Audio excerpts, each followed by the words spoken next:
potentially the greatest content drop that we've had in years. Week 2 of the Hockey Fantasy event, as well as the Supernatural event NHL 25, has given some crazy drops. Let's break it all down. First up, we've got to talk about the new Fantasy Hockey event, including the 5 Master Set player items for Week 2. Vinny Trocheck, Anze Kopitar, Mattias Ekholm, Colton Parayko, and Jordan Eberle. Now, I'll talk briefly on each of the fantasy cards from Week 2, but I will have a rankings video going over all of the projected stats and all of that like I did for Week 1 in a separate video. So, starting first with the 78 overall Vinny Trocheck, 5'11", 187 with two-way forward and goal make it snappy. Again, much like the first week, it is going to depend on how quick a player can get into your lineup. That is really going to raise his value. And with 84 speed, he can get into your lineup. He's not going to hinder you a ton. Obviously, his shot is brutal under 80. So a few more goals, and he is going to really spike up in value. But honestly, among the Week 2 releases, this is one of the stronger cards. A really fun option in the 78 Anze Kopitar at 6'3", 225 with two-way forward and gold close quarters. Again, a card that is going to require some goals before he really gets into your lineup because he's got 80 speed and excel. But at already 80 faceoffs, he remains one of the best centermen. So as we get further and further into the game, this card is going to be awesome. And even as a Sharks fan, I got to say, Anze Kopitar as a Master Set item is a much better choice than a lot of the options in Week 1. Taking a look at the 81 Mattias Ekholm, 6'5", 225 with defensive defenseman and gold thunderclap. Now, his skating, he is going to require some goals. 3 or 4 more goals before he really gets into that mediocre skating range, but because he's so big, he kind of makes up for that. On top of that, he's got good defensive awareness and body checking already, meaning that even though he is very slow, if you pair him with a fast right-handed defenseman, like Cale Makar, for example, you could definitely use him right now at 81 overall. And this card, again, does have a shot to be one of the more valuable ones, just given the size and position that he plays. From the Seattle Kraken, the 82 Jordan Eberle. Great start to the season for him. The 5'11", 190 right-handed forward's got sniper forward as well as beauty backhand. I touched on this quite a bit. I think beauty backhand is one of the worst valued abilities in NHL 25 because all gold abilities come with 2 ability point cost. So it costs the same as gold wheels. For context, gold beauty backhand last year cost 2 ability points. Gold wheels cost 10. So that is the issue with the new ability point range. But at 83 speed, 85 acceleration, 88 agility, he's already a good skater. Sniper forward gives him high 80 shooting. He's got good hand stats as well. Again, another strong option in a card that can be in your lineup already. And the last of the Master Set player items is the 82 Colton Parayko, 6'6", 228, two-way defenseman and gold heat seeker. 83 speed, 82 excel. He's got 87 endurance with two-way defenseman activated. Already has 88 defensive awareness and 85 body checking. This is a great card already and one of the stronger Master Set player items from the entire event. Now, something I will note is that the Master Set player items are all much better than Week 1. However, there is a lot more weaker options from the base fantasy hockey cards than there was in Week 1. We'll start down at the bottom, and again, I will do a ranking in a future video, but obviously, Ryan Hartman getting 24 more goals is a bit of a stretch, and he's only got 81 speed, 80 excel, and his shot is in the mid-70s, so it is going to require 5 or 6 goals before he's really usable. Again, remember, forwards and defensemen, their skating goes up by 0.5 for every goal they score, so speed will go up by 0.5 for every forward, meaning that to get to 84 speed, he's going to need 6 goals. Everything else will go up by +1. And again, if everything in the 70s, you're not really going to be able to use him. From the Utah Hockey Club, we've got the 76 overall Lawson Crouse, 6'4", 215. This is actually a pretty sneaky good card already. 84 speed, 82 excel. Obviously turns like a boat with 76 agility, and his shot is in the 70s as well. His hand stats are brutal, but his skating is already good. Again, there is going to be a argument that he's probably not going to get into the high 90s, but who knows? Utah might be a wagon, so an interesting option. But again, like I mentioned, in the base card options for Week 2, not as strong as the options in Week 1. Sorry, Sabres fans, but I mean, Jason Zucker, just not really exciting in my opinion, but the 79 overall left-handed forward's got two-way forward and gold 1T, 81 speed, 81 excel, and 80 agility with 87 endurance. His shots in the 80s, hand stats are in the 80s, so he's a few more goals away from being usable. Again, I think I have some pretty big doubts if he's going to get to 99. Damon Severson from the Columbus Blue Jackets, a 6'2", 202 right-handed defenseman's got two-way D with gold seeing eye and is usable right now. 85 speed, 84 excel, and 85 agility. To go with 85 defensive awareness and 86 stick checking, as well as the 83 body checking. He's got great size. This is a safe card. Again, we can talk about if he's going to get to 99 or not, but it is a safe card because he is usable right now. Seth Jones might be one of the best from this release. Two-way defenseman and gold heat seeker, 85 speed, 84 excel, and agility with 87 endurance. Defensive awareness at 83 and stick checking 86 is a little low right now, but he's 6'4", 213, and he has a pretty strong shot to get to the high 90s, in my opinion. He gets all the minutes in Chicago. This week, Sebastian Repo is Linus Sandin, 6'1", 209, with two-way forward and gold make it snappy. He's actually a half-decent skater, 85 speed, 84 excel, 88 agility and balance, 88 shot power, but again, his hand stats are all below 80. Specifically offensive awareness, guys. It just means that he's literally not going to be able to accept passes cleanly. He'll lose it and bobble it right when he receives passes right now. And again, he's already 82 overall. Body checking's good, but is a pure right-handed winger. So very weird in terms of his attribute layout, but he's not terrible as it stands right now. Erik Haula from the New Jersey Devils. There is no goaltender option from Fantasy, and usually it's always one of the worst choices, but I feel like this could have been Markstrom and might have been a little bit more interesting. I think that there's a whole slew of players I'd rather see from New Jersey than Erik Haula, but nonetheless, playmaking forward with gold make it snappy is very usable right now. 88 speed, 87 excel, 88 agility, mid-80s shooting, mid-80s hand stats. Again, like I mentioned, one of the more usable cards right now. Mikael Backlund from the Calgary Flames with two-way forward and gold close quarters. Again, usable skater, 85 speed, 84 excel, and 86 agility. Everything else is kind of low across the board. I think when he gets a few more goals and his face-off rating gets a little bit higher, he'll be a little bit more of a dependable centerman, but kind of ho-hum right now. Fabian Zetterlund from my San Jose Sharks, the two-way forward with gold schnipe. Again, probably one of the more boring picks, especially if you're not a Sharks fan, with 83 speed, 82 excel, and 83 agility. Borderline usable right now. I will say, I think that Fabian Zetterlund will have another 20-plus goal season. He gets all the minutes and options available to him. Even with Macklin Celebrini out, he still plays on the second line. I could definitely see him getting to 99, but it's not going to be a very fun path there. Ryan Strome from the Anaheim Ducks. Again, one of the more boring ones when there's a lot of awesome options, I think. But the former Niagara Ice Dog has playmaking forward in gold schnipe and is very usable. 86 speed, 85 excel, 88 agility.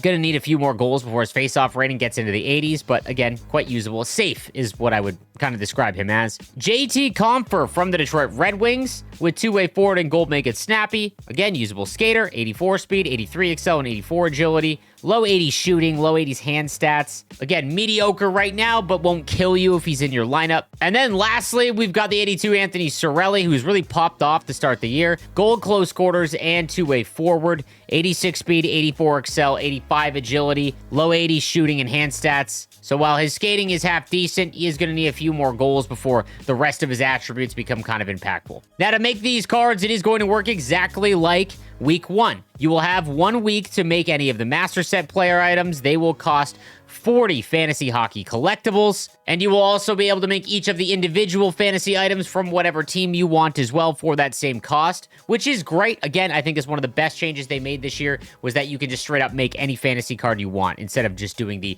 random choice pack and not getting the card that you're looking for. I do want to bring up the random fantasy hockey player week 2 B&D set. So again, much like week 1, that was a really strong pack to do because all of the base fantasy items were really good. In my opinion, the only weaker options were Sebastian Repo, Alex Pietrangelo, and there's an argument to be made, and Kyle Palmieri, just because I think that he had an insane career year. But nonetheless, the 16 for this week, much weaker options because the Master Set players are not included in these sets, and the Master Set player items are, in my opinion, the sort of the best options from week 2. So again, I'll do a big deep dive into this event, but I wouldn't recommend using 16 fantasy collectibles for this set. I would really try to get to 40 if you can to make either the card you want or one of the Master Set player items. Now, I mentioned that this is potentially one of the best content releases that we've had in a long time. They gave us enough fantasy collectibles, guys, in objectives and moments to make another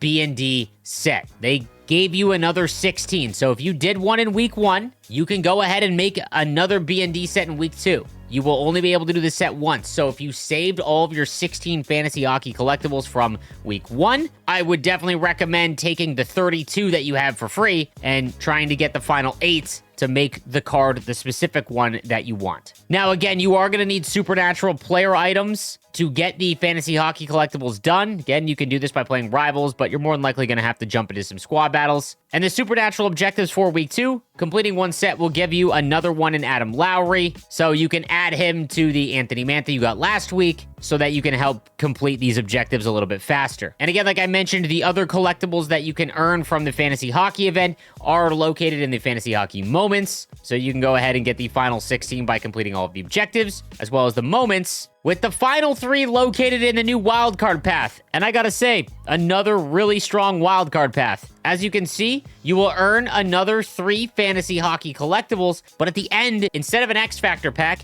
you get a random 83 overall team builder player item. You will also get 2 more supernatural tokens that I'll talk about in just a little bit. But when you consider that you get 1 free team builder from the wildcard path and the team builder moments that they released a week or so ago, you can get 3 of the 83 overall team builders, which would get you halfway to one of the 86 versions, again, by just completing the wildcard path and these team builder moments. Now, again, guys, these are still extremely expensive, and I would not recommend by getting your 3 and then buying and finishing out the rest of the 3. I have a feeling that they're more than likely going to keep sprinkling in the 83 overall team builder items throughout the rest of this season, that you're probably going to be able to get one for free. So, in my opinion, I would still hold off because I don't think that the 83 overall team builders are still anywhere near good value. But if you're close enough and you really want to make Mike Gartner or Dan Boyle, someone along those lines, go ahead. I just think that they're probably going to give you enough for a free one eventually. Now let's talk about week 2 of the Supernatural event. There hasn't been a Master Set release, in my opinion, this strong since the NHL 22 Under 22 event, and that is what introduced the actual upgradable Master Set player items. Carey Price, Ottawa Senator Erik Karlsson, Zdeno Chara, Leon Draisaitl, and Tage Thompson. Just absolutely electric. Obviously, we got to start with Zdeno Chara. 6'9", 250, defensive defenseman, which gets his defensive awareness to 93, body checking to 90, and stick checking at 88, with gold truculence. I'm actually stunned they threw this card together because he's got 86 speed. And when you consider that early on in the game, 86 speed is more than usable right now. With 90 slap shot power and all of the defensive attributes with gold truculence, must make. I don't care how you do it. You've only got 1 week to get this card. I promise you, once this event is done, you're more than likely going to regret it. When you consider future events and things like that, there's really no way that they're going to give you a better card than this for quite some time. Moving on to check out Tage Thompson at 85 overall, 6'6", 220, power forward and gold big rig. Again, I don't really think his ability is worth doing, but at 85 speed, 84 excel, and 85 agility, because he's got such great size, makes him extremely useful. High 80s shooting, high 80s hand stats, only 80 face-offs, which is a little tough, but if you are good on the draws, it won't matter.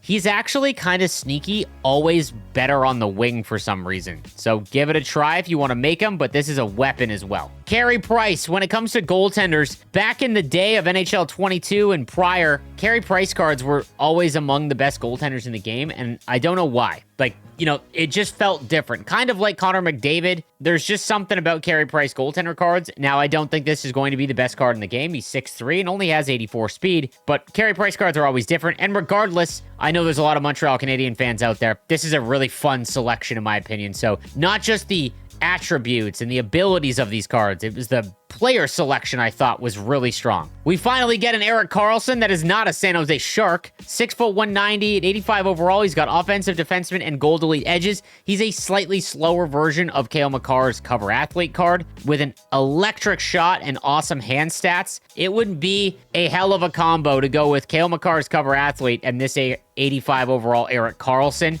especially if you were to also make Zdeno Chara and maybe you had Caden Gooley or Miro Heiskanen was your first captain. With how well defensemen play offensively, you have a lot of great options here. And lastly, potentially the best Leon Draisaitl Master Set player item when you consider the time of the release. His skating is always so low that it's always overlooked, but sniper forward with gold 1T, 86 speed, 85 excel, and 84 agility. Again, not great, but not detrimental because of how progression has worked this year. He's got 84 face-offs, which is strong enough to play center, and Gold 1T, which is obviously one of the more useful abilities this year. Good hand stats, great size.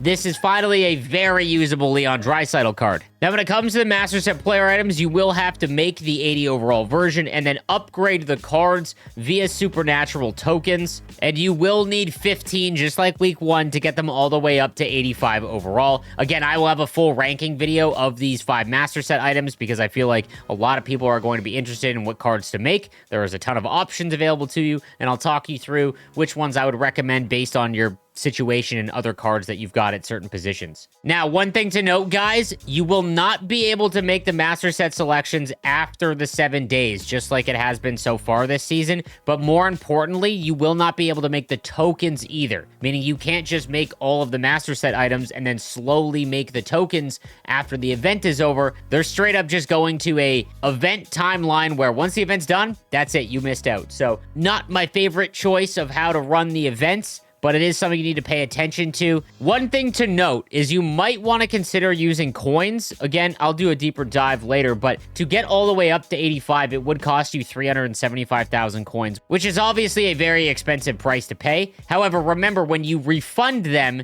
you will get half of that back, meaning that you will save yourself 187,000 coins instead of just getting Supernatural tokens back that you really can't do anything with after the event other than upgrade other Supernatural Master Set items. So there is a way to get a free Master Set player item via objectives and things like that. I'll touch on that in a second. But after that one that's free, I don't know if I would make Supernatural tokens. I might consider just using coins to do the upgrade. And again, you can do that after the event is done. So as long as you have the Master Set item made, you don't need to worry about that. So just something to consider.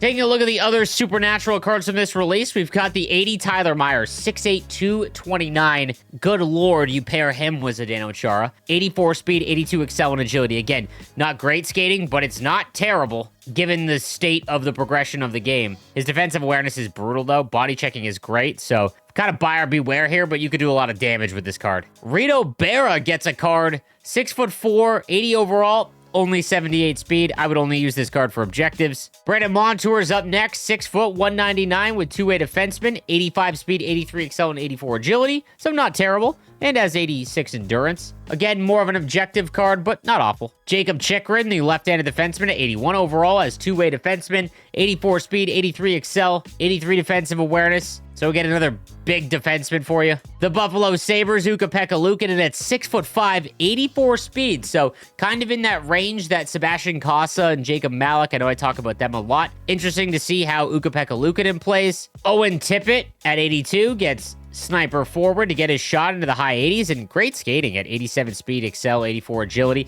6'1", 210. Not a bad size and skater combo, especially with that shot. David Tomashek, I'm guessing on how to pronounce that. Playmaking forward, the right-handed centerman at 6'2", 83 speed, 82 excel, 89 agility. Again, this would be like a theme team kind of player. Adrian Kempe from the Kings with two-way forward, 6'2", 200, 85 speed, 84 excel, and 85 agility. Again, nothing special about this one. Devon Taves from the Colorado Avalanche gets two-way defenseman and Silver Thunderclap. At 6'1", he's got 89 defensive awareness as well as 86 speed, 85 excel, 89, 87 agility. Thunderclap makes it kind of interesting. I actually think that's a pretty decent ability. It will activate on one-timers. And then lastly, 84, Sebastian Aho with two-way forward. Third eye has always been pretty useless in Hockey Ultimate Team. 86 speed, 85 acceleration, and 89 agility. To go with a good face-off rating, he's not a bad centerman at all at this stage of the game. Now, you can use all of those cards to complete the Supernatural and Fantasy Hockey objective paths. And again, by completing these objective paths for the Supernatural Week 2, you will get enough tokens and collectibles to make one MSP for free, as long as you complete Week 1 as well. So you'll get 4 collectibles as well as 15 tokens. So one of the MSPs you can make for free. Obviously, if you haven't used them yet, you can make the Week 2 options only, but those are all, in my opinion, the 5 best. The remaining tokens are located in the moments, so you've got more moments for Week 2. And then lastly, the 2 tokens that you get in the wildcard path. Now, Wildcard is actually quite interesting this week. If you take a look, the Paranormal event in Wildcard with no offsides. So they are trying something new. It is still 1 3-minute period every game, but no offsides makes it a lot more ridiculous, and maybe that takes the seriousness off of Wildcard so far. So this could be kind of interesting. So just pay attention to that. Lastly, let's talk about the store, because they did release another extremely interesting pack, and it is the X Factor Series 1 Choice Pack. So if you watched my video earlier in the week, there was those discounted X Factor packs that I recommended everyone buy, and obviously it wasn't a choice pack, so a lot of you got Marcel Nobels, but regardless, still saved a lot in the long run. If you were trying to make Connor McDavid, or even get a captain, I 100% recommend to open this pack with coins. 225,000 coins, which is almost exactly the cost of one X Factor, will net you a pack that will allow you to choose 2 out of 3 options, and you can open 3 of them. Now, for anyone newer to the game, if you are going to open more than one, here is what I would recommend. You need to use the dashboard technique. So what you do is you open up your first pack. You go through and see your selections, and then you hit the PlayStation button or Xbox button, whatever one you're on, and then close out of the game before making your selection. Relaunch the game, and that pack will now be located in your unopened packs. The contents do not change. So then what you do is you come back to the store, open up your second option, and if you're only going to open up 2, make your pick knowing what is in the first pack already, and that way you don't choose a duplicate. There's no reason to make your 2 selections first because you don't want to end up with a duplicate. Obviously, you still can. The last thing I want to point out, guys, is if you get into a situation where if you've made enough captains or you have enough of a certain card that you can technically get a duplicate one, do not do these packs. Don't risk 225,000 coins with the chance that you might get a duplicate that will not be able to be used. These are untradeable, not BND, so that is something to keep in mind because you could technically re-roll them. But still, I wouldn't recommend doing them if there is any chance you can get a duplicate. That is going to do it for week 2 of the Fantasy and Supernatural event. Let me know what you think in the comments section down below. I'll see you next time.